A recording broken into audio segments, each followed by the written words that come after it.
Қазақстанда квартираның арендасы арзан дейді. Тіпті Өзбекстан мен Қырғызстанмен салыстырғанда да арзан екен. Курсиевтің жазуынша Қазақстан өмір сүру құны бойынша әлемде 139 елдің арасында 114-ші орында. Аталған дерек рас па? Бірге тексеріп көрейік. Курсиев медиа сілтеген Number.io сайтында расымен де Қазақстан туралы деректері бар. Ол жерде Қазақстан 139 елдің ішінде 114-ші орында тұр деп көрсетілген. Дегенмен біз бұған дейін де бірнеше рет жазғанымыздай ресурстың деректер жинауы және өңдеуге қатысты сұрақтар өте көп. Методологиялық тұрғыда мәселелер бар. Сондықтан да бұл индекс әлем мен Қазақстандағы шынайы жағдайды көрсетпейді. Сондай-ақ Number.io сайты көп жағдайда деректерді сауалнама арқылы ғана жасайды. Number.io авторлары Қазақстанның барлық қалалары қамтылды десе де, бұл сауалнамаға қатысты сұрақтар өте көп.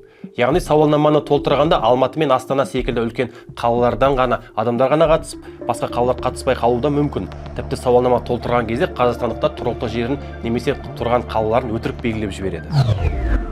Бұндай деректер шынайы көріністі көрсете алмағандықтан біздің тексеріп отқан ақпаратымыз манипуляция. Ал сіз квартираға айына қанша ақша төлейсіз? Пікіріңізді комментке жаза кетіңіз, видеомен бөлісіп каналға тіркеліңіз. Шындыққа сіздің де таласыңыз бар.